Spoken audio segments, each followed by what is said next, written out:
Hello, everyone. Welcome. This is Marilyn Shannon, and this is the Breaking Free Show. And it has been a while, and I am so happy to be back here today. Been a little on vacation, have a little cold, but not so much. It's great to be here, and it's wonderful to connect. And I thank you very much for sharing your time with us.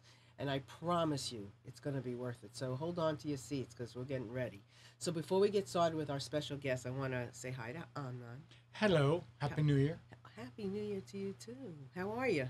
Fine, a whole Did you year miss just me? Of course I I missed know you. you did. I missed you Of too. course. I missed us. And I missed you.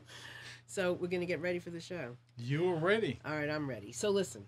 So several months ago, I had the opportunity. A friend said to me, "Would you like to go to this digital conference in downtown Raleigh?" Now, you might be listening to us from all over the world, and so I'm delighted for that. Raleigh, North Carolina. And I said, "Sure," because I'm like you. I'm really interested in what I can learn that's going to support me, my business, and all the people that I know.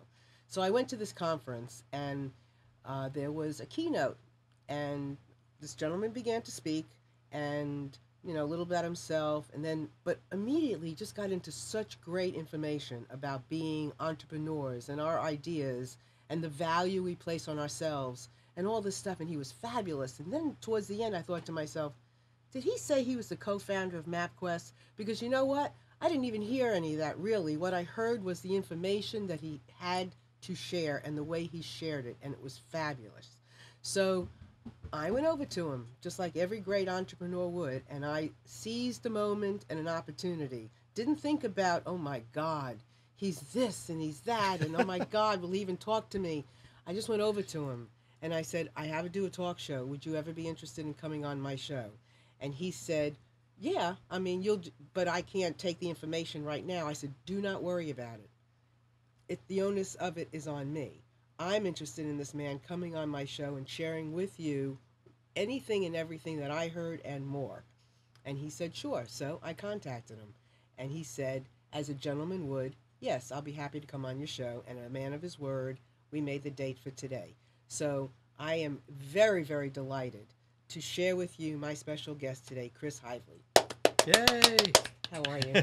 I am well. Happy New Year. Happy New Year to you. Yeah, we'll get this year started off Heck great. yeah, this is a great, you know what, things happen for a reason, because I had connected with you, I don't know, maybe it was in October, November, and you were really busy, and you said, let's wait, and I said, great, and, I'm patient, and I also know that, things happen for a good reason, so what a great And time. persistent, And like a good entrepreneur. Sheesh. Yep, experiences, right? Exactly. So yeah, and I knew, and this is perfect, because what a great way for all of us to get juiced by having you sitting here. Well, thanks. I enjoy what I'm doing, and I'm happy to share with you and your audience Good. my experiences. Good. So tell us what you do. But I mean, you co-founder of MapQuest. That's big. That's like having a big thing across your forehead. Right. Well, first of all, I'm probably the only geographer you've ever met. So, I do have this MapQuest thing, but I think the more interesting part is that I actually went to school for this stuff, and though I'm terrible with major European rivers and international capitals, but mapping and computers, I can do that all day long. So that was a great experience, and I know that we changed the world a little bit, so it's nice to carry that around. It's interesting because I was telling Amnon this morning about MapQuest, and we were saying, and I was thinking to myself, even though today we don't use it the way we did, it's still like when you go somewhere and you want like a second opinion, you go to MapQuest. Right. I mean, I don't really go someplace sometimes without checking MapQuest too. Well, I think most of us all, and I still get these stories from people, they still remember the day when MapQuest first came out, that what you would do was print out your directions and bring them into the car with you, because it wasn't on your phone, and it wasn't on a Garmin P&D device. No. It was Sat right in my lap. But you could take it with you. So all those, little... Yeah. Of course, the Rand McNally Road Atlas that we don't use, which is still sitting in the back seat. Yeah, really. Yeah, when I talk to kids, I say, I also was president of Rand McNally for a while. And what was Rand McNally? It's like the biggest map maker in the world. I said, go to your parents' car, go to the back seat where that little flap is, Amazing. reach your hand in, and I guarantee you there'll be a paper map there. It'll say Rand McNally. It's funny because I mean a lot of kids can't even tie their shoes, so Yeah. it goes to the same thing. Well, the other thing we've done is we've also made people somewhat geographic illiterate because you don't have to actually know where you're doing. You just have to follow the directions from your phone, like I did when I came here. And how many phone numbers do you remember of important people? None. I was thinking that this morning too. That's a shame. But maybe it's not important anymore. Maybe not. Maybe that's a good thing. Maybe we're putting our efforts into other Yeah. things. Yeah. So that's important, right? Exactly. Okay, so But you asked me what I do now. yeah. So what do you do now? Well, what I do is help entrepreneurs in that kind of that first few steps of their entrepreneurial journey. And the way we do that is we run an organization called the Startup Factory. Which I love the name. I do too, I have to tell you. And so what TSF does is we go through a process where we select 10 to 12 companies per year. We only do software. Maryland's the only thing I know, and my partner Dave. And so we select software startups. They're usually 2 to 4 people, occasionally 1. Usually the average is about 2.5 team members per team. They're usually somewhere between 1 month and 12 months into this startup journey. And they come to us, and we select 10 to 12 of these per year, and we invest $50,000 in each one of them. And then more importantly, we bring them into our space for about 3 months. We do 5 or 6 at a time, twice a year. And when they come into our space in Durham, North Carolina, which is very cool, grungy, garagey, we're 4,000 square feet in 1 million square feet of restored tobacco warehouse. Restaurants, cool, fake rivers. I mean, the whole thing. If you've been to American That's Tobacco, great. you know Yeah. what I'm talking Yeah, about, yeah, right? It's great. But what we do in that 3 months is it's mentorship on steroids.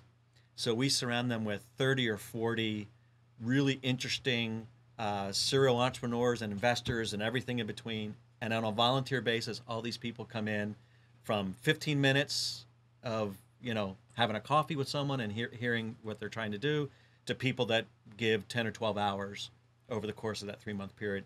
And our whole goal is to try to eliminate as many of the dead ends and the bad decisions as possible so that we can really accelerate that first year. Hopefully that they'll be wildly successful.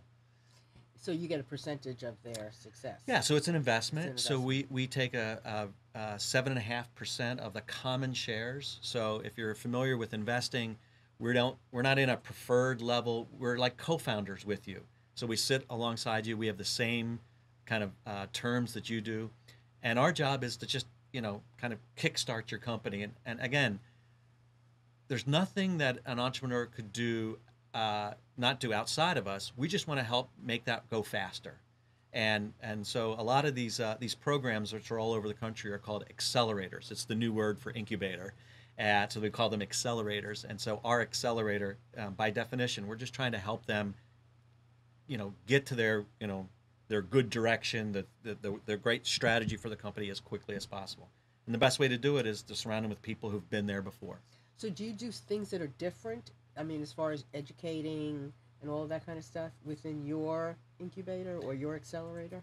Yeah, it's a great question with a weird answer because people say, "Would you have a curriculum?" And to me, a curriculum sounds kind of like fixed, like we're back in school and Yeah, like I have all my questions written down here. right, Yeah, right. Yeah. So like week 4, like we're going to talk about XYZ, and then you'll, once you get done chapter 4, we'll go to week 5. But it doesn't work like that. The reason is that this all has to be somewhat customized to the entrepreneurs that are sitting in front of me. They have different skill sets. If there's a team that doesn't have a lot of marketing, we're going to have to heavy up the marketing for them. If we have a team that's heavy marketing and light on tech, we're going to have to augment them with some tech thinking. We have teams that come in that have not written one line of code, who just have an idea. And we have teams that come in that are already generating revenue. So their needs are wildly different. So what I tell people is we have a structured yet flexible program. And each cohort of 5 or 6 is different. It depends on those entrepreneurs and those ideas. And it's how they interact. And by the way, we also are getting better at it. So, we make changes and say, you know what? Instead of that person, let's bring in this person this time. I think they'll be a better fit for helping these guys move the next So step. you're networking, helping them. You're helping to network for them, to find their needs and the things that are good for their business as well. Who can support them? Who can help them learn? What made you do this? Wow, I just had to. Why is that? Why is that? Um, well, I'll tell you a funny story. Oh, I love stories. So, back in the day, back 10 or 15, 20 years ago, there was a guy in California, Bill Gross, who created this little entity where he would bring startups in, and he had like technical people, marketing people, legal people, accounting. And his model was that he would help each one of these get off, and he'll have all that back office services to help them do that.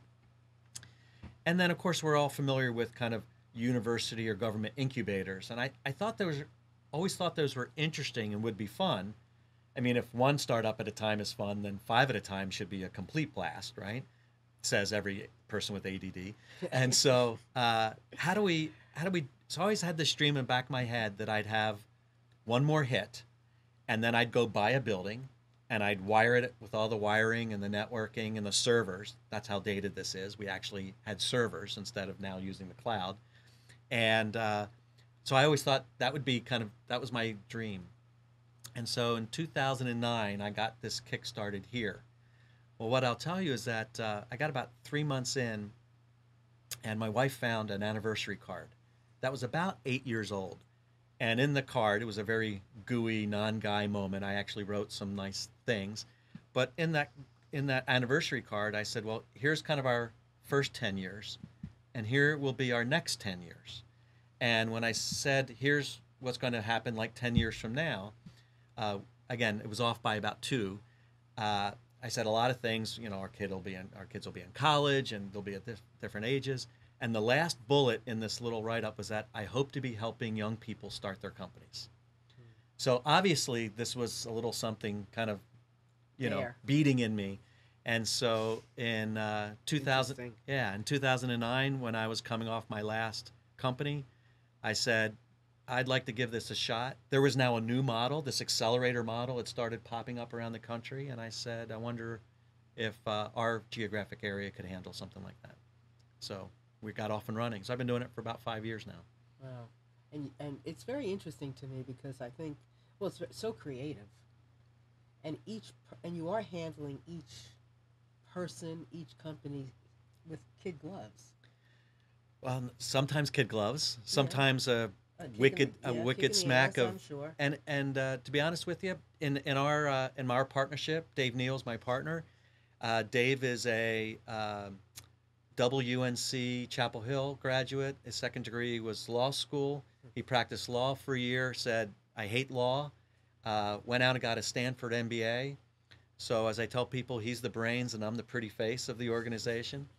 But in all seriousness, he's a CFO, operations, legal guy. I'm everything that's opposite. And so what's interesting is that we've evolved as a partnership, and we've evolved as people, and we've gotten better. We've now done 31 companies in 3 years, over 6 kind of cohorts, and you get better at doing what you're doing. And part of that is I'm typically the cheerleader, and he's kind of the tough parent. But we now are better at switching those roles, and we're better at saying, sometimes we have to say, you guys are going in the wrong direction. I have to tell you that we're really nervous about you. And at the same time, we'll also say, you'll get through this, right? Just like a parent, right? Right. Sometimes I refer to them as my children. Right, and they're all young, mostly. That might surprise you. So the average age of all of our entrepreneurs is 33. Wow, that is surprising. The oldest is, we had 2 guys who were over the age of 50. That really surprised. That's great. Yeah. That's great. That's great. Look, this show's named The Breaking Free Show.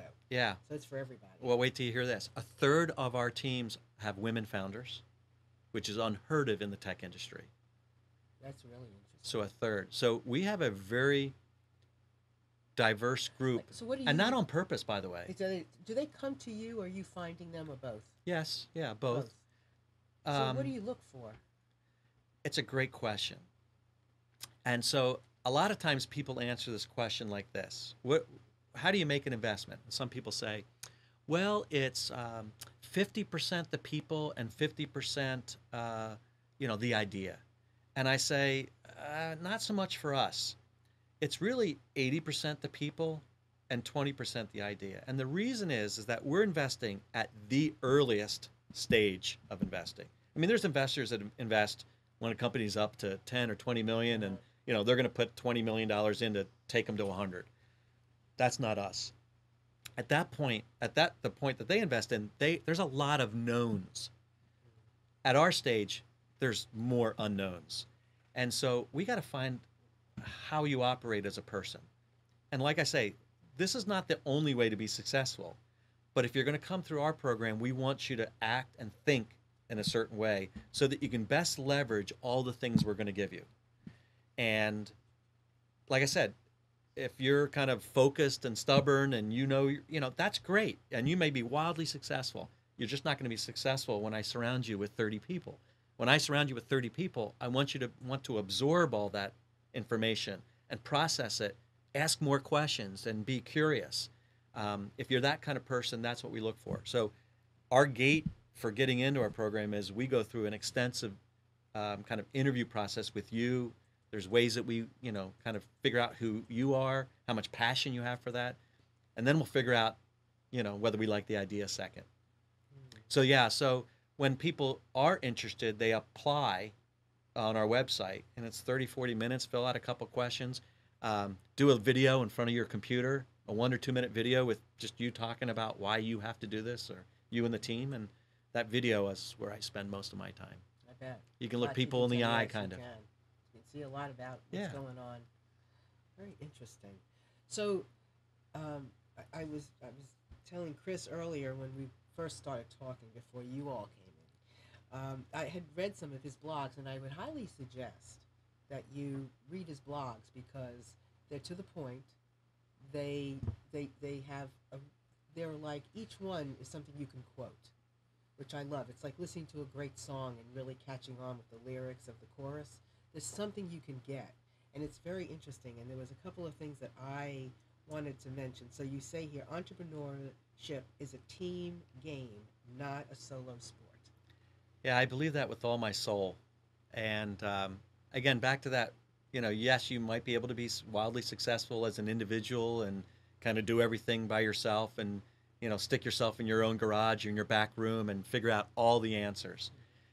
What I have found is that very few people have most of the answers. Most of the people don't even know which questions to ask. Right. And so what I say is get out there and socialize your idea with as many people as possible. You never know what you'll get back. That feedback can be... Socialize your idea.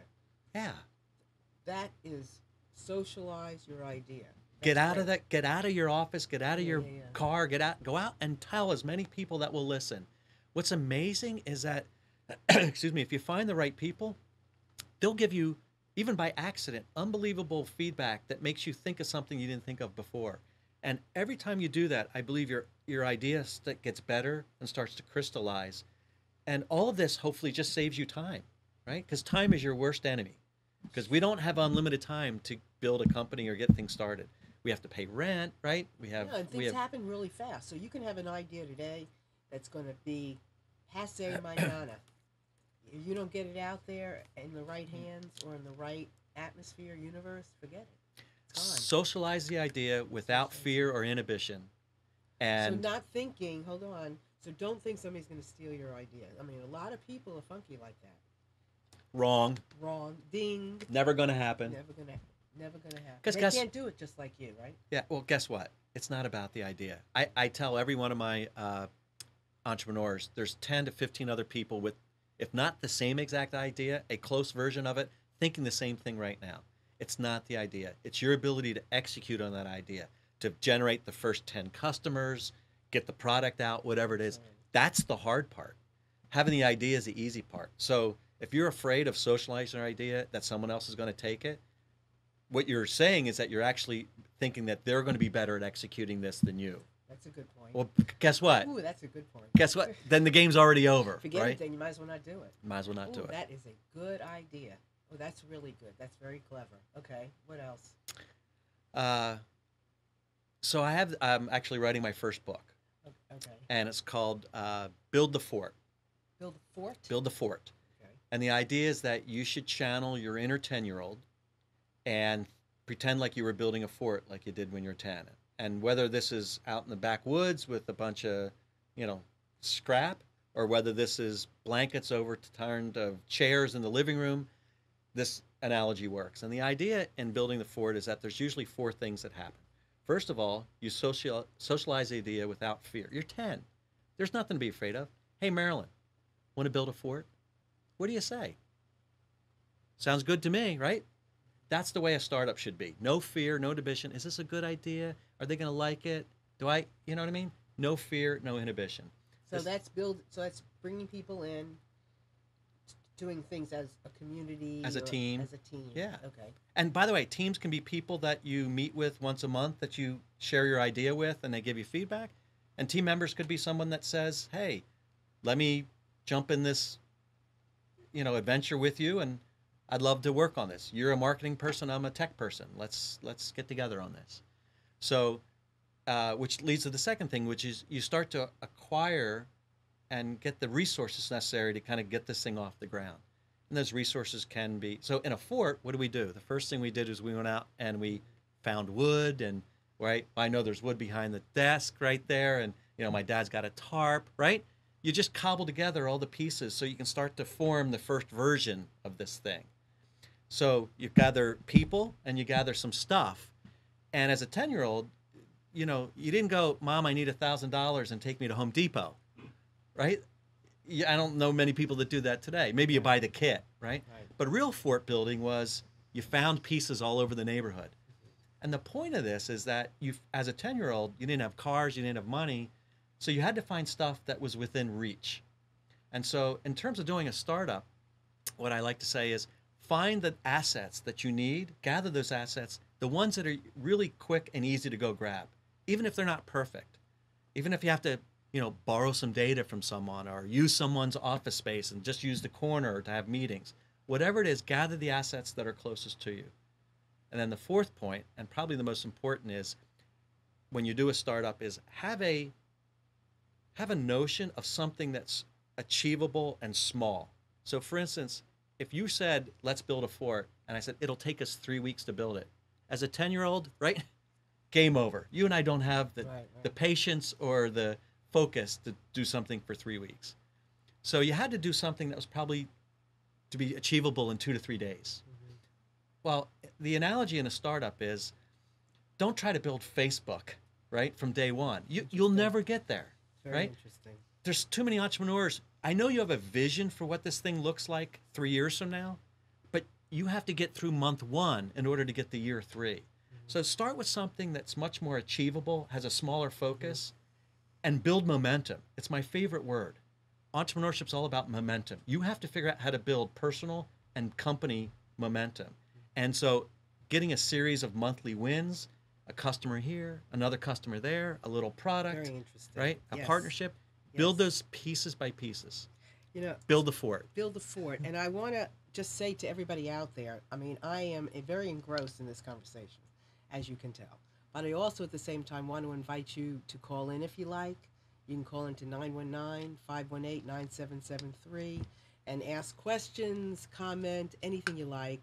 Or you can connect with us on Skype at computers, that's plural, number 2, K voice. And you can come in that way. We have a chat, and there's a lot of stuff going on in that chat. Yay. And it's been going so fast, I can't even read it. But we'd love to have you, take part. So if you want to come into the chat, just write your name in the little space there and enter your name and any information that you want to, ask us. We'll take a look. Amnon, can you look at the chat too and let me know if there's anything there, because this is really There's a lot. engaging. What you're covering. Let's see. All the good covering stuff. all the good stuff. Yeah, you're covering. I think having those, you said this, the number 4 is really important. And I think it really is, because having the vision is great. And having wins helps support the either the big vision or the big mission. And it also, when you have those, it's like it's attainable, and it gives you that juice, that acknowledgement to keep on going, because too often we get so stuck in that thing that you're talking about, that big thing. It seems so unattainable that we don't do it. But if you can bring it back, bring it in, and accomplish it, that gives you the power to keep on going, and we all need that. Yeah. There is a power in that. There is a power in that. Yeah, personal confidence, Absolutely. company confidence, Yeah. Peer-to-peer, team confidence. You can only sell the vision so long. At some point, you have to put some wins on the board. Yeah, even to yourself. I mean, how many Yeah. times can I tell myself I want to do something? Exactly. You know? And you say, I don't know. Because the doubts will creep in. Right. Right. Your brain is wicked. It right? was wicked. Wicked. And I think this idea of sharing the ideas and finding resources, because everybody has something to share. Everybody's a piece of the puzzle. And we might as well, put it out there. And and like you said, there's no one unique idea. Right. Well, I'll give you, I drink my own Kool-Aid. I eat my own dog food, whatever kind of cliche you want to use. So a year ago, I had been telling people, I'd like to write a book. Mm-hmm. Well, I'd said that for a while to myself, and of course, never got it started. So then I started socializing, which did a couple things. One is it gave me some feedback about writing process, because it turns out it's a lot of work, and I needed to adjust my personal lifestyle to find the time to be able to do it. But also, I created some accountability, because I started telling people outside of myself, and what did they keep saying every time I saw them? How's the book going? And I did that on purpose. I put some pressure on me. But what's really interesting is that I've been working on it for 5 or 6 months, and as I kept socializing the idea, and I'd be free to say to someone, boy, this is frustrating how slow it's going. And people said, well, are you doing this, this, and this? And I said, yeah, well, you can't do that. So, for instance, you can't start every writing session by reading the previous couple pages and then starting. You wasted time. Right now, your job is to write. So just write. And don't edit yourself. And don't edit. Just write and write and write, and you'll go back. So I haven't read backwards probably since August. Well, thank you for telling me that, because I just started writing a book. Yeah. Yeah. So the other key that I found was that I try to write 3 to 4 days a week, about an hour and a half, first thing in the morning. It's when you're supposed to be most productive. Yes, you're most fresh. So I work out first, take a shower, then sit down and write. But even at that stage, it just wasn't coming fast enough. And I know that I didn't have the wherewithal. I couldn't do this for a year or more. And I kind of started in late April. So a piece of advice I got when socializing and asking people, how have you solved this problem, was the week of Thanksgiving, I went and rented a beach house. Brought my wife down. We had no kids for Thanksgiving. I turned the email off, and I did nothing but write. And I wrote a third of the book. So I wrote 6 to 7 hours a day, straight through, no distractions, for 6 days. And so... Got a lot written. But I learned that, by the way, back to your point, I learned that by being free to socialize, that I was frustrated with the process, and how have other people who have full-time jobs, how do they accomplish this? So Well, I 2 think- more years. I hope to be done by the end of January. I do. We have a caller, and I want to get back to this. How you decide where to socialize. I think that's really important, because we can waste a lot of our time, and we don't have that much time to waste. Hello. Hey, everybody. This is Chris calling in. Hey, Hi, Chris. Hi, the Chris. other Chris. Hi, Marilyn. Hi, Amnon. I just saw a question pop up on the chat from gentleman Don, and the question was this. Looks like startup factories into tech, IT, and apps. Any industries other than that general area, and he's looking for mentorship in cosmetics, nutraceuticals. And I'm not sure what nutraceutical is, but it's in the chat, so I just wanted to make sure that question got to Chris. And what's the question exactly? John is writing in the chat, looking for mentorship in cosmetics and nutraceutical. He's noticing that the startup factories into tech and IT and apps and that general domain. But John's looking for something in the area of cosmetics and nutraceutical. So I'm hoping you can comment on that. Okay, good question. All right, thanks. Thanks, Chris. Hey, thanks. So as you all have seen, all of our companies have a major software component as kind of the core of who they are. Now, by the way, that software can be applied to any industry. So, but I'm assuming in your question that it's not a software is not the core, that it is, like you said, a pharmaceutical or I can't remember the two things, nutraceutical or cosmetics. So, what I would recommend is that these accelerator programs like TSF, there's probably 200 to 300 of them around the United States these days. Just about every major metro has one. And what I would recommend is just looking for other accelerator programs outside of that seem to focus on certain verticals. Now, if you ask for mentorship, which doesn't have to only come through an accelerator. The other thing is, where's a nutraceutical kind of center home? Like, is Cincinnati the nutraceutical, capital of the world? I don't know. Cosmetics, I would imagine that potentially Los Angeles or some other areas.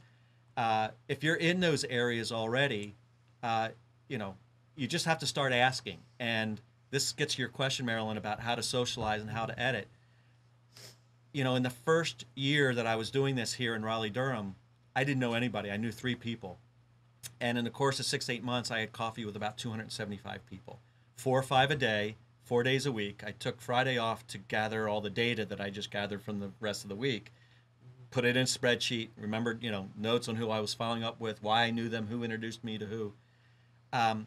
I think in the early stages, you can't over-edit. I think you're going to kiss a few frogs along the way, but you just have to kind of put yourself out there. And the key to networking, and if you find the right people, which is easy to do, it's an easy question to say, who else should I be talking to? Right. And every one of those people should introduce you to 2 or 3 more people.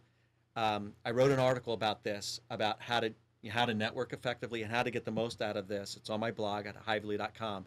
And it's really not hard, but you got to prepare, you got to show up, you got to ask a couple questions, you got to let them talk, and, don't tell them, please, just don't tell them 20 minutes of your bio, right? That should be 30 seconds, and then tell them what you're trying to do.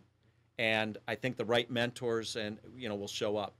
You'll know it when you click with someone, and someone will say, what can I do to help you? And that's when you know you're networking, right? So I wanted to say, so I found an article, and I want to go back to what Chris just said, but just for John on the chat, there's a lot of investing going on in healthcare, and a lot of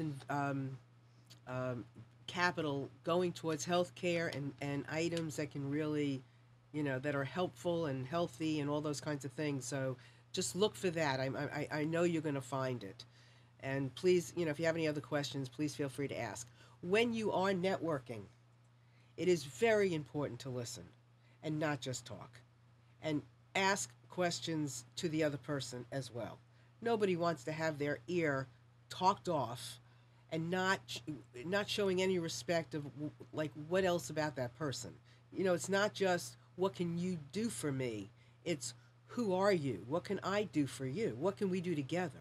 What can we do to support each other? What are you going to find out about this person that you didn't already know, that you're going to find out in that moment, that's going to be so important? So, you just don't want to keep talking when you go out there. There's nothing that really bothers me so much is when I'm sitting with somebody and they ask me nothing about me.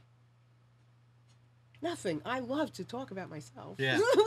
Well, it's funny. It's one of the, I probably have 15 to 25 people a week that show up at our door. We have open scheduled office hours. By the way, we do them over Skype or Google Hangout as well. They're half an hour, and anybody can sign up to talk about whatever they want. And the first question I ask is, tell me a little bit about yourself. And then invariably about half of the people start telling me about their company. And I said, stop. I didn't ask you about your idea or your company. Tell me about you.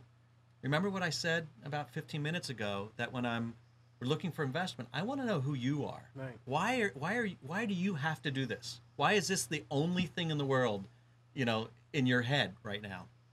And so, no, don't be afraid. People think, especially with investors, that they have to be, it's all about the idea and the professionalism, and they got to give great data. Most investors have to like you first, and then they'll think about the idea. Mm-hmm. So to that end, don't be afraid to just tell people a little bit about yourself, short, 30, 45 seconds. Hey, I've spent 15 years in the mapping industry. All right, I love maps. I'm not in the map business anymore, but I learned to be an entrepreneur there. And so what I'm doing right now is investing in startups. And how you can help me, I'm consistently looking for new entrepreneurs, new investors, and people that would mentor my companies. So I just did that. I gave you my whole spiel in 30 seconds, right? And I probably have a question for each of those areas that you just mentioned. But now I give you the right to ask what you're interested in. Yeah, because and what applies to you. Absolutely. It's perfect. And we have a caller. Hello. Hi, this is John from the chat. Hey, John. Welcome. Nice to have you here. Where's the chat? Thank you. No, that was a joke. Oh my goodness. I really listened, didn't I? Hey, John. Wait, this is the tech guy asking where's the chat? Yeah. That was a geographic joke. Like, Yeah. I'm from the chat. Where's the And chat? that was a duh for me. How are you today? I'm good. I'm glad to be a part of this. I'm jotting notes as we go along here. Good. One of the questions I was having was that I've been at this since March, and I've been trying to go out and do that meet and greet that you've been talking about and do that networking. And I'm finding that trying to promote the organic skin cream that I've manufactured, and the people that I'm marketing to, females, I scare them off. I'm 6'6", I'm built like an NFL lineman, and so trying to approach some of these people has been a problem. I also have joined a couple of meetup groups that are exclusively for people who are into cosmetics and that are health oriented. And I'm an oncology nurse by trade, so I can come in with the left brain and be really informative, but when it comes to the right brain and the schmoozing and getting to meet those people who will introduce you to the next, so on and so forth, that's not happening. It's like I'm wearing a shirt that says security on it, as opposed to, Right. hi, I'm an entrepreneur that's trying to get my business out there. So I'm trying to find a way, do I need to reach out to SCORE? Do I need to reach out to the SBA in this area? Are there other places that, maybe aren't necessarily on Google with a big neon sign, but they're out there? So that's why I was kind of hoping to see if I might be able to get some of that delicious information that might be out there. I have one thing to say, and then I'm going to ask Chris to continue. I think my path has crossed your path. Uh-oh. Because I think you joined, I'm the co-founder of Women's Power Networking. And I think you joined some of my meetups. And I would suggest, because you're that smart and you know what you're doing, that before you join a meetup like that you connect with the organizer. And you let them know who you are and that you're not some random spammer.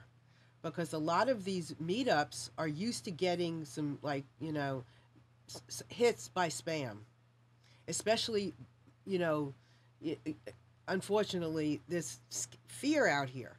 So in that regard, if you're going to touch upon a female-driven meetup, connect with the organizer first, and just give them a little bit about who you are, and that that you're not some random crazy man. Big crazy man. Big crazy man.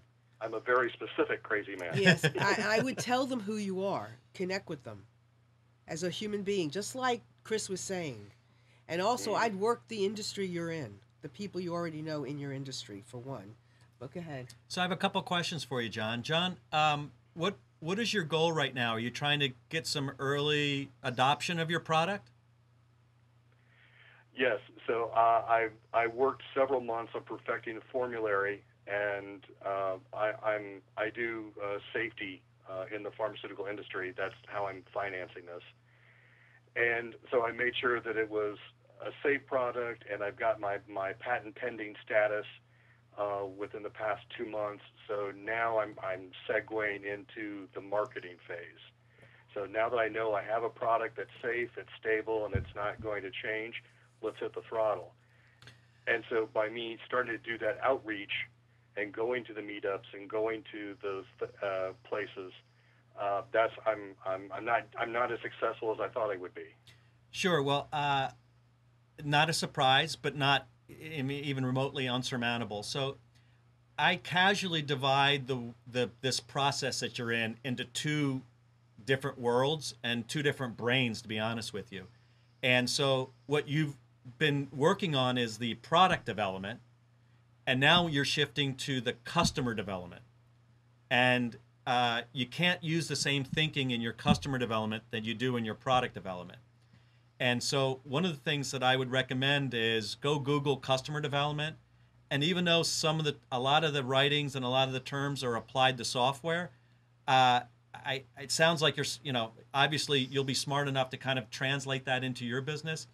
And the idea is you got to take a kind of very systematic way of thinking about who my customer is, where do they hang out, where do they live? I mean that both physically and virtually. How can I access them? How can I find the first 10 or 15 or 25? How can I get feedback from them that might influence everything from how I sell the product, who it's marketed or targeted to? For instance, you say it's probably for women. Well, that's a pretty broad, all puns intended, category, right? So is it better for 18 to 24-year-olds, or is it better for post 50? Is it does it help a certain lifestyle? And one of the things you'll find in customer development that we work with all our teams on are find a niche area where you can find people that have similar characteristics, so that you can target your message and really not send a generic message, but a very targeted message to that first targeted group. And once you kind of start to nail that, then you could start to expand from there. So this is the crawl, walk, run strategy in terms of customer development. Excuse me. And that's what I would recommend. If you might find that there's lots of ways you can find those first 25 customers, and as long as you know who they are and where they hang out. Is that helpful? Absolutely. I could go on for another hour. I was just thinking, I think we need another hour. Actually, I mean, I think it's great. Customer development. I tell startups you should spend at the minimum 50% of your time on customer and 50% of your time on product development. In a perfect world, I'd actually rather you spend 70% on customer development and 30% on product. And by the way, you're talking to a builder. I love to build stuff, so I love the product side. But, a great product with no customers is just a waste of everyone's time. So you got to figure out how you're going to market this, who's going to want it, who it resonates most with and easily with. And your job over the next couple months is to go find that group and find out the most effective way of marketing to them, whether it's online, whether it's physically, whether you need to stand in the mall with a breadboard sign, whatever it takes. That's exactly what I did. I was at NOFO with the pig, and the lady gave me a table and a display and let me do my little dog and pony show. But again, it was like I was scaring people away. I got to the point where I went to the next aisle over and moved products so I can kind of look over the next aisle and see them actually trying my product. And then as they were talking amongst themselves, and I would kind of kind of slowly come up, hey, you like that? I'm the creator of that, and then I can engage them. But other than that, it was like the bouncer was guarding the table. Yeah. So I had actually my first thought when you were saying this is it seems actually kind of obvious, and you need to find a woman, right? I mean, women market to women, and I mean, brother, that's been the story of my life.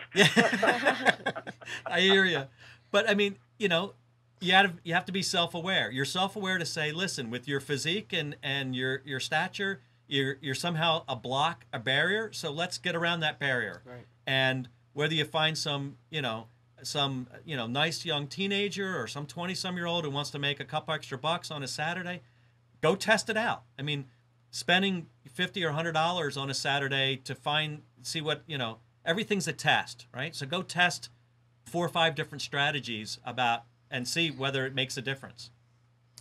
John, you just pointed out the obvious, Jimmy. Yeah. Pharma reps don't look like me. Well, but if you get into the right audience too, and they're curious about the product, I mean, it depends on where you're sitting.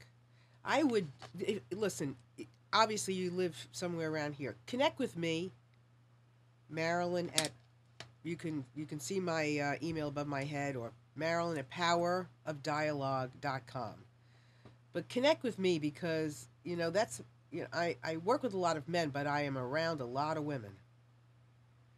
So Thank you. Yeah, and I mean I also believe when things are meant to be, they're meant to be, and you could be standing on your head upside down and whistling Dixie, and your product will go. It's just got to be also in the right place. Yeah. And being at NoFo, people are coming in there to eat. They may not be coming in there for skincare. It just depends on, you might want to connect with somebody else. And I would want to know a little bit, maybe you can connect with me. We can talk a little bit more about your product, and I might have some other, people that you could. Do you know the people at, and I'm, for everybody out there, obviously we're in Raleigh, and so is John in this area, but certainly there are people like this all over, and you're learning, regardless of where you are, there are opportunities for you as well. But you might want to connect with even Harmony Farms. They're really nice people, and they do a lot of local things, and they're all about health and wellness, and that might be a great opportunity for you. But connect with me offline, and I'll be happy to help you as well. And that was Harmony Farms, you said? Yep. Test. If something's not working, try something else. Test. And they'd be good to sit down and just talk with, because Harmony Farms is all about health, and they have all kinds of products. She's a naturopath. He's a man, her husband, and he's in there a lot. So you're going to get a little bit from both of them, and I think that would be a great opportunity for information. Okay? Excellent. Good Thank luck, you John. very, very much. You're welcome. Take care. I love this. Yeah, well, this is what I do all day. Oh my God, I just want to sit with you. Yeah. I love this. It's so cool to try to figure out something, Yeah, so I sounds like a really smart guy. He's really thoughtful about what's going on. I love the part, he got half of it right. He was self-aware to understand that he seems to be scaring people off. All right, so what are you going to do about that? Right? I mean... I've got an idea. What? Put on some kind of outfit that will hide your size and will make people laugh. He should put a dress on. And a wig. Yeah, well, that too. But that's a big wig. No, I mean, you got to find... What we're striving for in that first year of your startup is what we call product market fit. There's two pieces of that. There's the product and there's the market. You can have great products that you can't find a market for. Mm-hmm. You can have a market that has a problem that your product doesn't fit. You got to figure that out. So you're nothing until that first person reaches their hand in their pocket and pulls $1 out. That's your first validation. That's right. That you have a product market fit. Multiply that by 10 or 100 and you're off and running. So John's task right now is to see, will women use his product? Will he pay for the product? And then figure out, and where can he connect with them? And maybe it's online. Maybe he's got to do an email campaign. Maybe he's got to do Facebook ads. I mean, I think there's 18 different ways that people market to you today. I mean, why do people have ghostwriters? What? When I started the few businesses I was in, it was always started with the family. I mean, you can go and give it to the women in the family. Right, you can. See how they use it, and they will tell. Right. That's right. I mean, there's a lot, and it's very interesting when you have something to try to figure out this road. And it's not about your ego. It's absolutely... It better not be. It better not be. Better put that and leave it somewhere. Because you're going to get smacked down. Yes, you are. And you use what you have and acknowledge what you don't. Yeah. And you go get what you don't. And go augment. And that's back to that point about gathering the resources and the people. Yes. And it's really hard to be really super self-aware. And especially, I think the younger you are, the harder it is. Because I think ego and you're afraid of what you're going to look like in front of other people. Man, that stuff better go away, or you're going to get in your own way every time. So it's interesting because, and I give you a lot of credit, John, I hope you're still listening, to take the initiative to however you found the show today, because I posted on Twitter a lot, I posted it on meetups, I posted it all over, and on Google Plus, all over Facebook. I mean, I really did. LinkedIn, we posted it, so I don't know where you heard it, but I congratulate you for taking the opportunity and recognizing an opportunity when you saw it, so good for you. I had a question and I forgot what I was going to ask. So you mentioned earlier, and oh my goodness, we're going to be out of town before I like it. You mentioned earlier that you have this big span of age.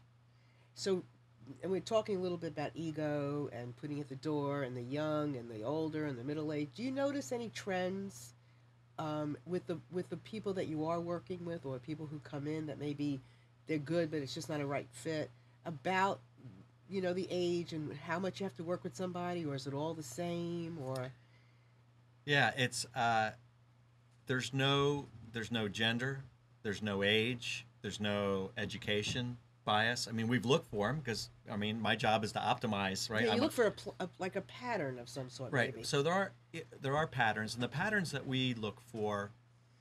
So when we'll get about 150 companies that will apply, and we'll make 5 or 6 choices. So sometimes I say it's harder to get into TSF than it is into Harvard by a couple percentage points. So who knows?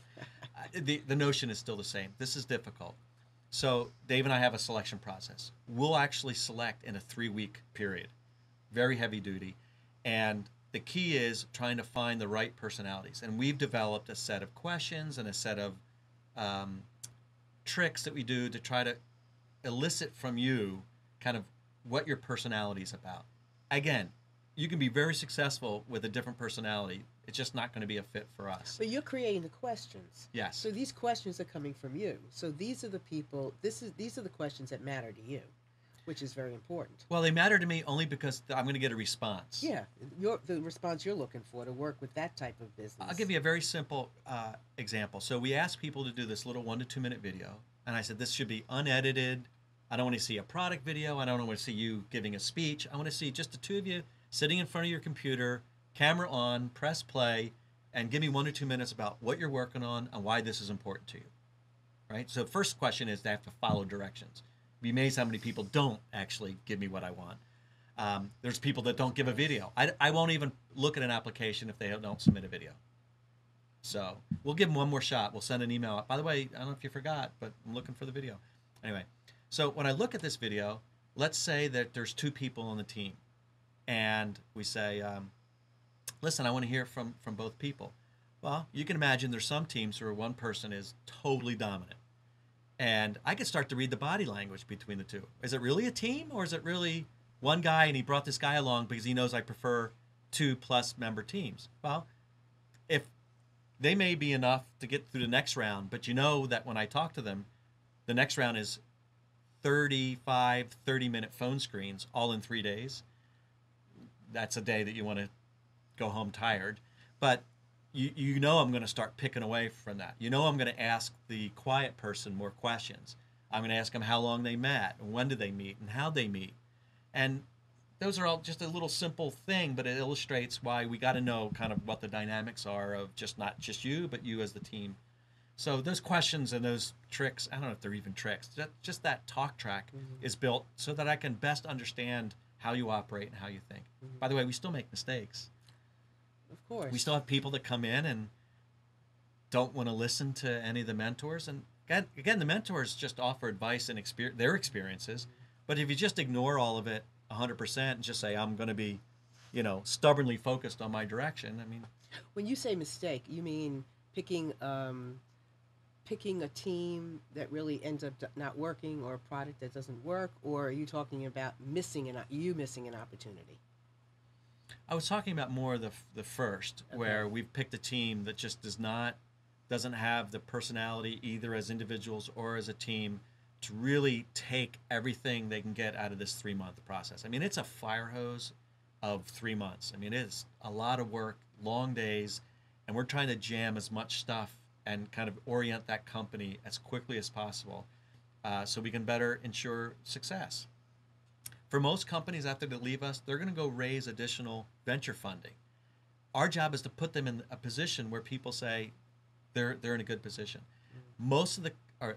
All of the companies that don't do well don't absorb all the mentorship and think that they're going to be the exception to the rule. So do you give them money in the beginning, or do you give them money after they've gone through that 3 months? Both. So I invest $50,000 on day one. And the idea originally, by the way, of this accelerator of the amount of money was enough money for 3 to 4 people to live on for about 6 months. Gotcha. That's where the amount of that, the heart of that came from. If they live what we call the ramen noodle diet, which is, pretty cheap, right? Ramen noodles and 4 guys. By the way, a third of our companies move here from out of the area for 3 to 4 months.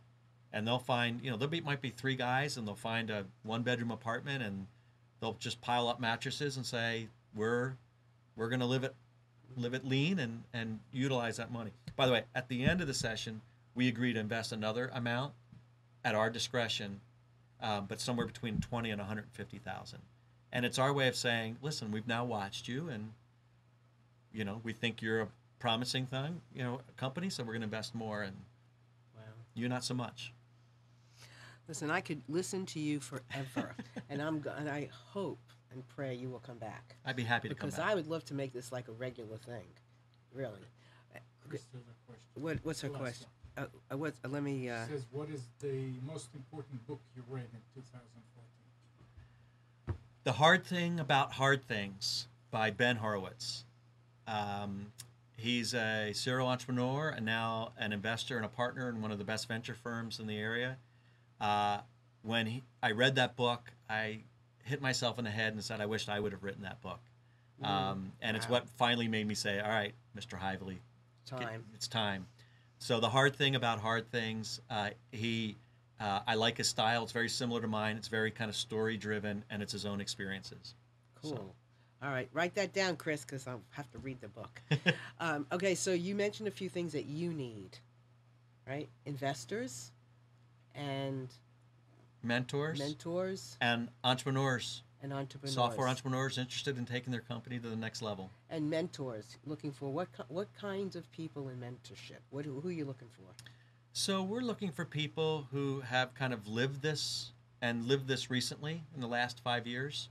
By living this recently, they're either in the process of building a company or have kind of, built a company in the last 4 or 5 years. The reason I say 4 or 5 years, I'm actually not a very good mentor sometimes because my experiences are 20 years old and they don't apply to today's world. The decisions, the marketing, the techniques, right? But we look for people that I think in their heart, and this is most entrepreneurs, want to give back because they had people doing it for them when they were through it. So we have wonderful mentors, especially kind of the whole online experience, people about knowing how to run Google AdWords or doing Facebook campaigns, right? Right. Customer development. Okay, that's good. So Okay, and then money. You're looking for investors. So two things. One is the Startup Factory is a venture fund. We've now started year 4 of our first fund. And so most likely we'll be raising money for another fund at some point along the way here. But more importantly, our companies need follow-on investors, angel, small venture capital groups that are interested in our companies. 62% of the companies that come through TSF receive follow-on funding. The national average is 27 to 30%. So we're doing quite well. Cool. Because like I said, most companies, that's the natural trajectory, is that they're going to raise funds afterwards. And after they leave you and they've had that kind of support and education and Yeah, they we've set have them up. You set them up. Somebody's going to listen to them. Money's the gas that makes the car run for most companies. So Right. Well, and if you've marketed or you have shared your company good enough, well enough, big enough, also that helps them as well, right? a rising tide floats all boats. Heck yeah. I mean, So- I'm into that co-branding thing. That's a good thing. Yeah. Right? Where you go, I go, and where I go, you go. Their success is my success, and vice versa. Heck yeah. All right. So money, mentors, and companies.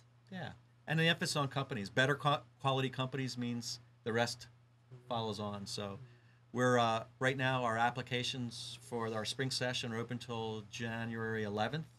And if you have even a modicum of interest, go to the site at thestartupfactory.co. And if you have any questions, reach out to us, and we'd love to hear about you and answer questions about the program. There you go. Any final words of wisdom for anybody? We're going to be here. No, just a final Yeah. word. Final word. Enjoy the ride, all the ups and the downs. It's a heck of a ride, and if you have the DNA for it, embrace all of it. No matter what age, no matter what age. no matter what gender, Exactly. no matter where you come from. Exactly. Just something. Geographers and non-geographers alike. Heck yeah. So with that is the end of this extraordinary show today. I want to thank all of you for listening. I want to There's thank an everybody. important point here that Chris What is put in that? the application for the startup factory. A Dubai- 111. Yes. That's correct. 111.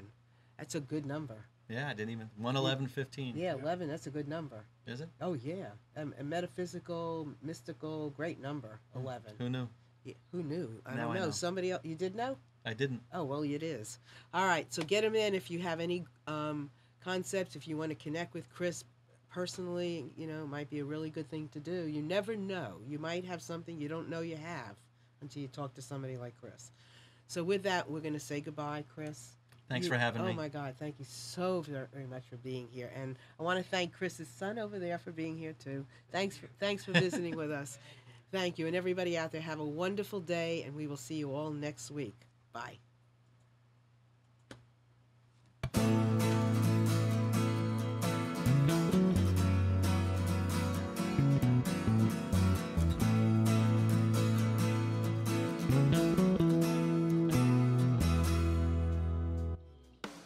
You are tuned to the Nissan Communications Network. Our weekly lineup of call-in programs includes Computers 2K Now with Amnon Nissan, Health In with Debbie Bruck, Breaking Free with Marilyn Shannon, Lessons of Vietnam with NCVVI members, The Tanya Love Show, Your Healthy Pet with Gisela DiCarlo. And if you tuned in too late, you can always watch each program in its entirety or download an MP3 audio file of it at www.nissancommunications.com. Sponsored by Atomus.com, makers of quality video recorders and converters for professionals, CarolinaApparel.com, and DeltaForce.net.